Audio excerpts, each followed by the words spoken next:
You're not your thoughts. You're their guide, Carl Jung. You think you're thinking your thoughts, but you're not. Right now, as you're listening to this, there's a voice in your head commenting on what I'm saying. Maybe it's agreeing, maybe it's disagreeing, maybe it's already planning what you'll do after this video. You assume that voice is you, that those thoughts are yours, that you're the one creating them. But Carl Jung discovered something that will shatter everything you believe about your own mind. You are not your thoughts. You are the awareness behind them. Here's the truth that no one tells you. Most of your thoughts aren't even yours. They're programs running in the background of your consciousness, installed by your past, your culture, your trauma, your conditioning. And until you understand the difference between being your thoughts and observing them, you'll remain a prisoner in your own mind. Let me describe what's happening in your head right now. There's a constant stream of mental chatter, a voice that never stops talking. It comments on everything, judges everything, analyzes everything. I should be doing something more productive. Why did I say that stupid thing earlier? What if this doesn't work out? I'm not good enough. Everyone else has it figured out. This voice feels so much like you that you never question it. You assume it's your authentic self speaking. But here's what you've probably noticed. This voice is rarely kind. It's critical, anxious, pessimistic. It replays your failures, predicts disasters, and reminds you of all the ways you don't measure up. You try to argue with it. You try to think positive thoughts to counter the negative ones.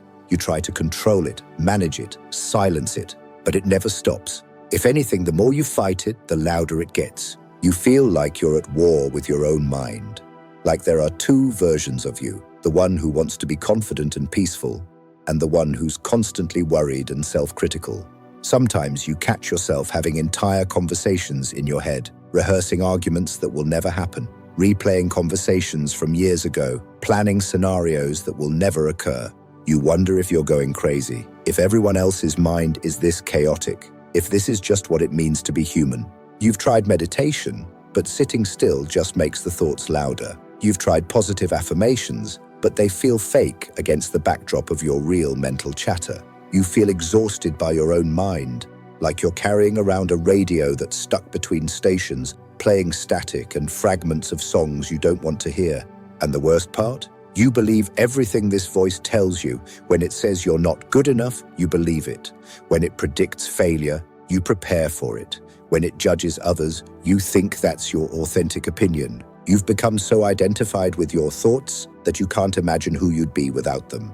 But what if I told you that you're not your thoughts at all? What if you're something much more powerful, the one who can choose which thoughts to listen to and which ones to ignore? Here's why you think you are your thoughts, and why that's the biggest lie you've ever believed. From the moment you were born, you were taught to identify with your mental content. When you had a thought, adults would ask, "What are you thinking?" When you felt something, they'd ask, "How do you feel?" The message was clear. You are what goes on in your head. But Jung understood something revolutionary. He realized that consciousness has layers. There's the thinking mind, which he called the ego. And then there's something deeper, the observer, the witness, the part of you that's aware of the thoughts. Think about it this way. If you can observe your thoughts, who's doing the observing? When you notice that you're thinking about lunch, there's a part of you that's separate from the thought about lunch. When you catch yourself worrying, there's something in you that's not caught up in the worry. It's watching the worry happen. Jung called this deeper awareness the self, not the ego self that thinks and judges, but the essential self that simply witnesses. But here's what happened. Somewhere along the way, you forgot about the witness. You became so absorbed in the content of your thoughts that you lost touch with the awareness behind them. It's like watching a movie and forgetting you're in a theater. You become so absorbed in the story that you forget you're the audience. Your thoughts became your reality instead of just mental events passing through your awareness. And this is where the suffering begins. Because when you identify with your thoughts, you become a victim of whatever your mind produces. If your mind produces anxious thoughts, you become anxious. If it produces self-critical thoughts, you become self-critical. If it produces angry thoughts, you become angry. You're like a person who thinks they are the weather instead of the sky that contains it. But here's what Jung discovered. Thoughts are just mental weather. They come and go. They change constantly. They're temporary visitors in the space of your awareness. The real you, the essential you, is the sky, vast, unchanging, unaffected by whatever weather passes through. But you've been so focused on the clouds that you forgot about the sky. Here's what no therapist, no self-help guru, no spiritual teacher will tell you directly. Your thoughts aren't trying to help you, they're trying to control you. Most of your mental chatter isn't wisdom or insight. It's your ego trying to maintain its sense of importance by keeping you trapped in mental loops. Think about it. What does your inner voice spend most of its time doing? Worrying about things that haven't happened and probably never will, replaying past events you can't change, comparing you to other people, judging situations that don't need judging. This isn't helpful thinking, this is mental addiction. Your ego has become addicted to thinking because thinking makes it feel important. Every thought reinforces the illusion that the ego is real, that it's you, that it's necessary for your survival. But here's the truth Jung discovered. The ego is just a collection of thoughts, memories, and identifications. It's not who you really are. You are the awareness that can observe the ego. You are the consciousness that can watch thoughts arise and pass away. And this changes everything, because when you realize you're not your thoughts, you stop being controlled by them. When you understand you're the observer, you can choose which thoughts deserve your attention and which ones you can simply let pass by. But here's what's really revolutionary. You don't need to change your thoughts to change your experience. You just need to change your relationship to them. Instead of being the person who has anxious thoughts, you become the awareness that notices anxiety arising. Instead of being the person who's self-critical, you become the witness of self-criticism. This isn't about positive thinking or thought replacement.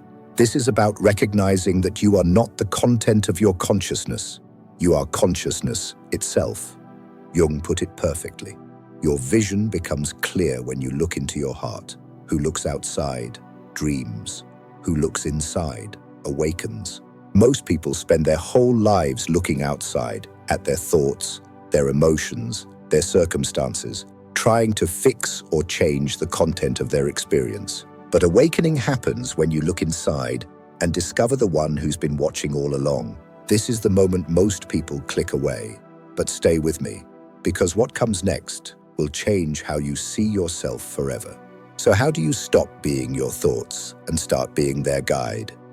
It begins with a simple but profound shift from participation to observation. Step 1. Notice the noticer. Right now, as you're listening to this, notice that you're noticing. There's a part of you that's aware of my words, aware of your surroundings, aware of whatever thoughts are arising. That awareness, that's you. Not the thoughts it's aware of, but the awareness itself. Start paying attention to this throughout your day. When you're brushing your teeth, notice that there's something in you that's aware of brushing teeth. When you're walking, notice the awareness of walking. This isn't meditation. This is recognition. You're recognizing what you've always been, but forgot you were. Step 2. Create space between you and your thoughts. Instead of thinking, I'm anxious, try, I notice anxiety arising. Instead of, I'm angry, try, I'm aware of anger. This simple shift in language creates space between you and your mental content. You stop being the emotion and start being the one who observes it. Step 3. Practice the witness perspective. Throughout your day, ask yourself, who is aware of this thought? Who is noticing this feeling? The answer is always the same. You are. Not the ego you that thinks and judges, but the essential you that simply witnesses. Step 4. Stop feeding the mental loops. Your ego maintains itself through repetitive thinking. It loves to replay the same worries, the same judgments, the same stories about who you are and what's wrong with your life. When you notice these loops starting, don't fight them. Just stop feeding them your attention. Let them play in the background while you focus on something else. It's like having a radio on in another room. You can hear it, but you don't have to listen to it. Step 5. Distinguish between functional and dysfunctional thinking. Not all thoughts are useless. Some thinking is functional. Planning your day, solving problems, making decisions. But most thinking is dysfunctional. Worrying, judging, replaying, comparing. Learn to recognize the difference. Engage with functional thoughts. Let dysfunctional thoughts pass by like clouds in the sky. Step 6. Practice. Thought labeling. When you notice your mind getting caught in loops, simply label what's happening: worrying, judging, planning, remembering. This isn't to stop the thoughts, but to remind yourself that you're the one observing them, not the one being them. Step 7. Cultivate the observer self. Spend time each day simply being aware. Not meditating, not trying to empty your mind, just being conscious of being conscious. Sit quietly and notice whatever arises, thoughts, feelings, sensations, without trying to change anything. Just witness. This strengthens your identity as the observer rather than the observed. Step 8. Question the voice. When your inner critic starts talking, ask, who's saying this? Is this my authentic voice, or is this old programming? Most of the time, you'll realize it's not your voice at all. It's your parents' voice, society's voice, your past conditioning speaking. Step 9. Choose your thoughts consciously. Once you realize you're not your thoughts, you can start choosing which ones to engage with. When a helpful thought arises, give it attention. When an unhelpful thought arises, let it pass. You become the curator of your own mental experience instead of its victim. Here's what happens when you stop being your thoughts and start being their guide. First, you'll experience profound relief. The constant mental chatter that used to exhaust you becomes background noise. You're no longer at war with your own mind. Second, you'll discover unshakable peace. Not the peace that comes from having good thoughts, but the peace that comes from knowing you're not your thoughts at all. Third, you'll develop real confidence. Not confidence based on positive self-talk, but confidence rooted in knowing who you really are beneath all the mental noise. But here's the most profound transformation. You'll realize that you've always been free. All this time, you thought you were trapped by your thoughts, controlled by your emotions, limited by your conditioning. But you were never trapped at all. You were always the sky, never the weather. You were always the awareness, never the content of awareness. Jung called this realization individuation, becoming who you truly are instead of who you think you are. When you know yourself as awareness rather than thoughts, several miraculous things happen. You stop taking your thoughts so seriously. That inner critic that used to devastate you becomes just another voice you can choose to ignore. You become emotionally resilient. Emotions still arise, but they don't define you. You experience them without being overwhelmed by them. You develop genuine self-compassion. When you're not identified with your self-critical thoughts, it becomes natural to treat yourself with kindness. You find clarity in decision-making. Without the constant mental noise, you can hear your deeper wisdom, your authentic desires, your true guidance. You experience what Jung called the transcendent function, the ability to hold opposites without being torn apart by them. You can feel sad without being depressed, angry without being consumed, afraid without being paralyzed. Most importantly, you discover that happiness isn't about having good thoughts. It's about knowing you're not your thoughts at all. This is the ultimate freedom, not freedom from thoughts, but freedom from the illusion that you are your thoughts. If this message resonated with you, if you recognize the difference between being your thoughts and observing them, if you're ready to discover who you really are beneath the mental chatter, then it's time to make a choice. You can keep believing you are your thoughts, keep being controlled by every mental loop and emotional reaction, keep living as a prisoner in your own mind. Or you can start practicing the witness perspective. Start recognizing yourself as awareness rather than mental content. Start being the guide of your thoughts instead of their victim. The voice in your head will tell you this is impossible, that you need your thoughts, that without them you'd be nothing. But that voice is just another thought. And you are not your thoughts. You are the awareness that can observe that voice, recognize it for what it is, and choose whether or not to listen. Subscribe if you're ready to self-decode, because you're not your thoughts. You never were. You're something far more powerful. You're their guide.